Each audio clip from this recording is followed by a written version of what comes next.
प्यारे बच्चों, moving charge and magnetic field के इस नए लेक्चर में आज हम लोग देखने जा रहे हैं magnetic field due to the straight current carrying wire of the finite length. अगर किसी सीमित लंबाई के चालक तार में कोई करंट प्रवाहित हो, कोई धारा प्रवाहित हो, तो उसके बगल में कुछ डिस्टेंस पर मैग्नेटिक फील्ड कितना होता है हम लोग जानेंगे। अभी तक हम लोगों ने मैग्नेटिक फील्ड लाइंस की प्रॉपर्टीज, मैग्नेटिक फील्ड की डायरेक्शंस वगैरह को सीखा है। आज हम लोग स्ट्रेट करंट कैरिंग वायर के लिए मैग्नेटिक फील्ड का फॉर्मूला निकालेंगे with the help of the Biot-Savart law. आपको मालूम हमारे पास में एक करंट कैरिंग वायर है और एक वायर जो आप देख सकते हैं, ये वायर CD मैंने यहाँ पे दिखाया हुआ है। इस वायर में कुछ करंट पास कर रही है। Current is small I. Wire से स्मॉल ए की डिस्टेंस पर पॉइंट P है। इस पॉइंट P पर हमें मैग्नेटिक फील्ड की वैल्यू को बताना है, क्या मैग्नेटिक फील्ड जनरेट होगा। By the way, you know very well that the current is the primary source of the magnetic field. Magnetic field किसी भी करंट कैरिंग वायर के लिए जो हम लोग देते हैं, जो कि फाइनाइट लेंथ का है, इस तरीके से लिखते हैं formula B equals mu naught I upon 4 πa times of sin of phi1 plus sin of phi2, where phi1 and phi2 are the angle made by the ends of the wire at the point of observation।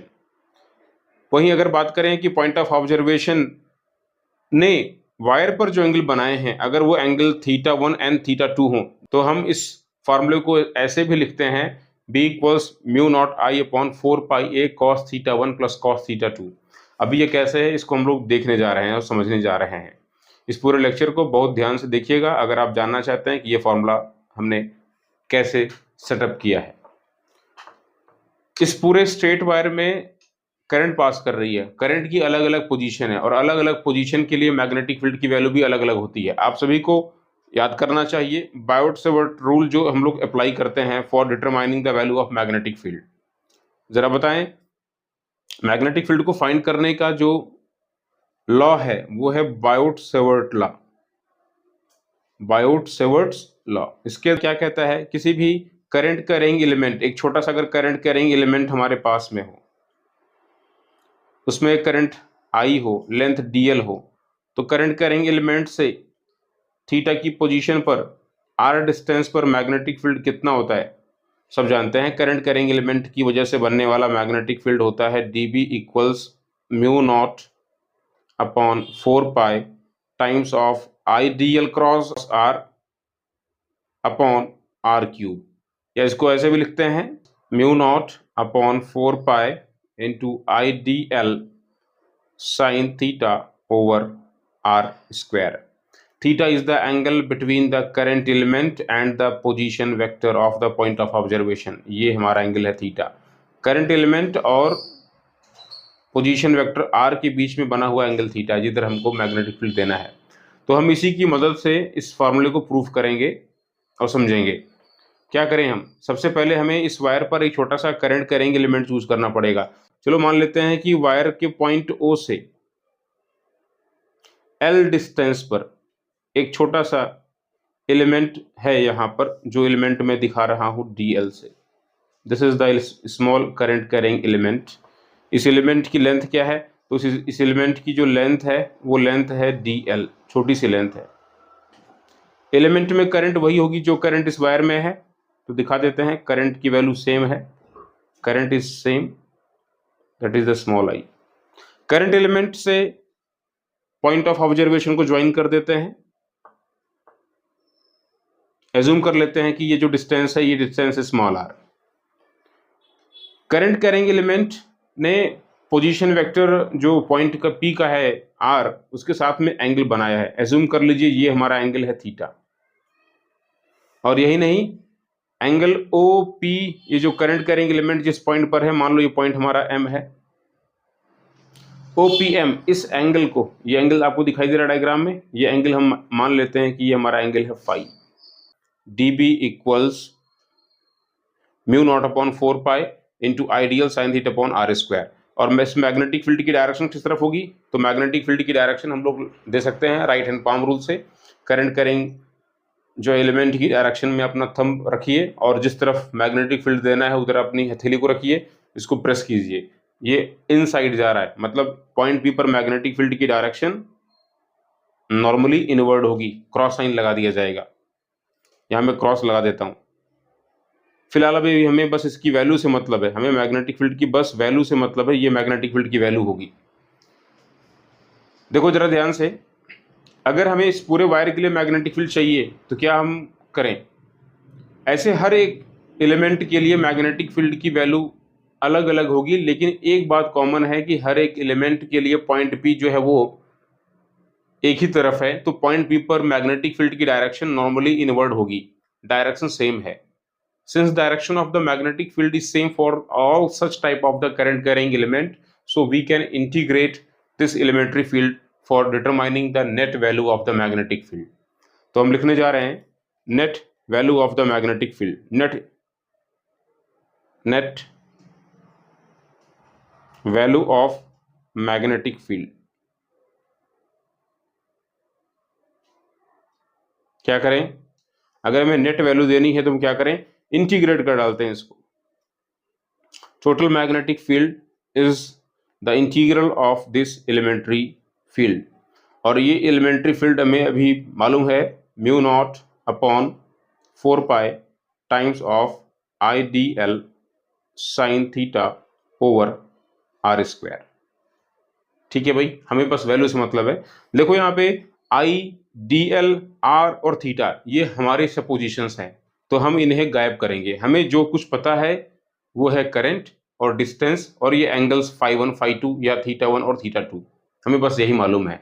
हमें इस wire की लंबाई जो है वो angle के form में दी गई है, वायर का जो एक्सटेंशन है वो जो है वो एंगल के फॉर्म में दिया गया है। वायर एक सीमित लंबाई का है, एक फाइनाइट लेंथ का है, तो जो डाटा हमें मालूम है हम उसी के फॉर्म में बात करने वाले हैं। तो आओ एक काम कर लेते हैं, इन सभी सपोजिशंस को हम रिप्लेस कर देते हैं। देखो जरा, हमने एज्यूम किया था स्मॉल एल, ये डी एल, ये स्मॉल आर, ये थीटा, ये सब हम एलिमिनेट करेंगे।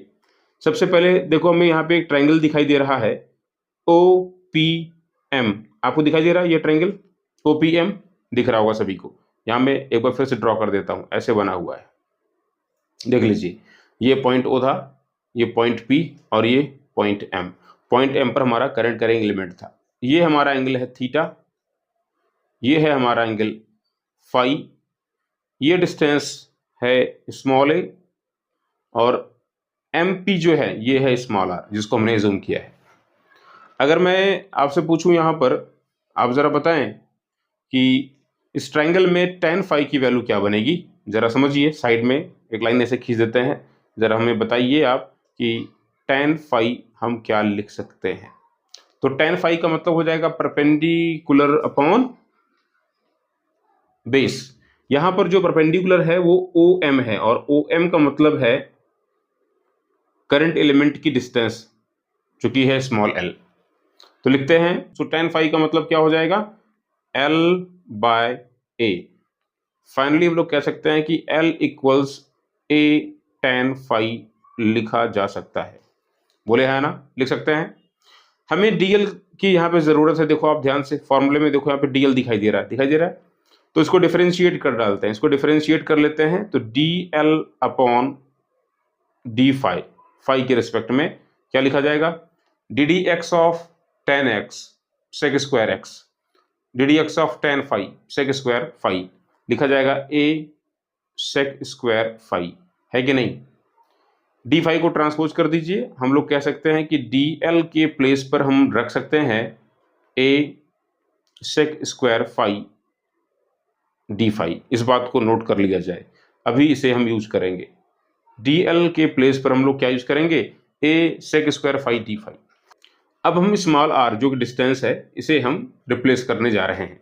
जरा फिर से देखिए इसी ट्रायंगल को, अगर हम इस ट्रायंगल ओ एम पी में लगाएं कॉस फाई, तो बताएं क्या बनेगा। Again in the same triangle अगर हम बात करें तो कॉस फाई की वैल्यू क्या बनेगी, base upon hypotenuse, that is the A by are.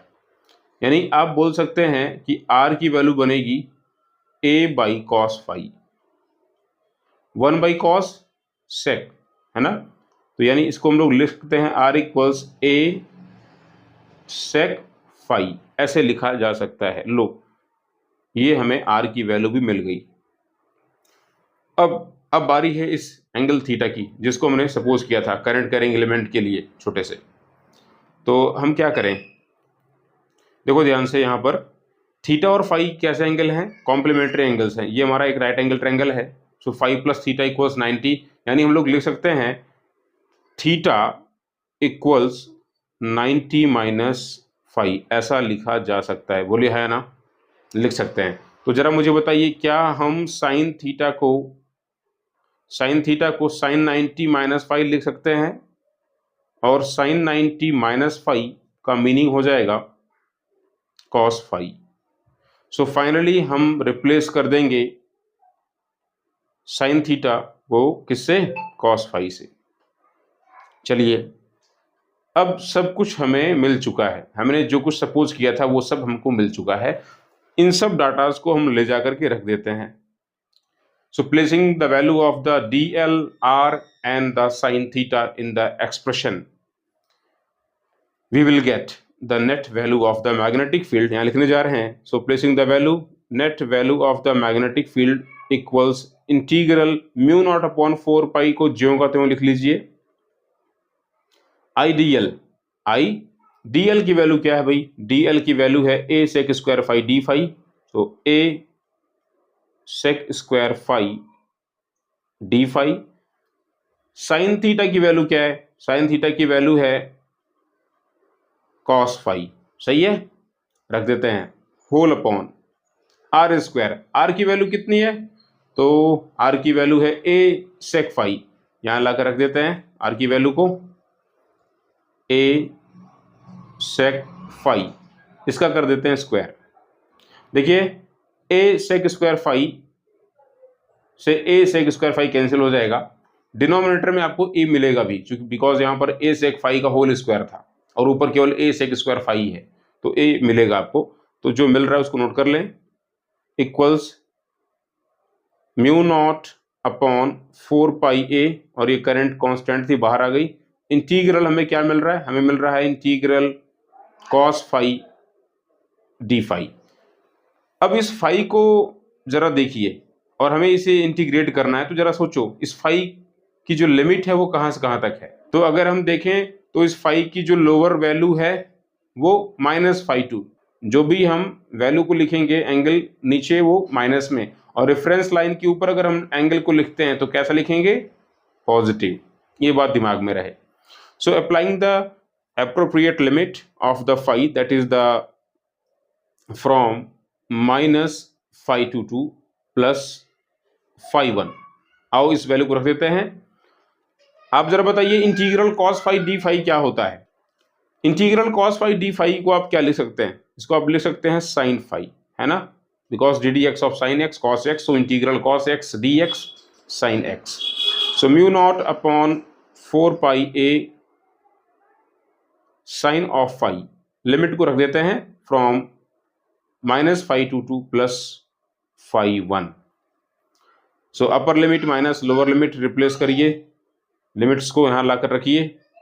आप बोलेंगे आपको मिल रहा होगा mu naught I upon 4 pi A times of, limit को रख देते हैं sine of φ1 minus sine of minus sine φ2, minus sine φ2 क्या बन जाएगा, बाहर आ जाएगा minus sine plus, minus minus plus, that is the plus sine φ2।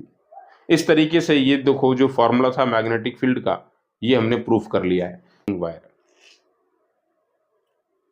ठीक है, तो अगर कोई वायर हमारे पास में है और फाइनाइट लेंथ का है, उस वायर के इंड ने पॉइंट ऑफ ऑब्जर्वेशन पर φ1 φ2 एंगल सबटेंड किए हैं, वायर में करंट स्मॉल आई जा रही है, तो वायर से स्मॉल डिस्टेंस पर जो मैग्नेटिक फील्ड बनेगा उस मैग्नेटिक फील्ड की वैल्यू कितनी होगी, तो ये वैल्यू होगी B equals mu naught I upon 4 pi A times of sine of φ1 plus sine of φ2।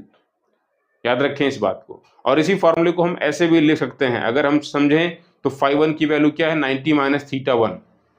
देखिए डायग्राम को, φ1 इक्वल्स 90 माइनस θ1। देखिए जो अपर ट्रायंगल बन रहा है आपको, ये राइट एंगल ट्रायंगल दिखाई दे रहा होगा।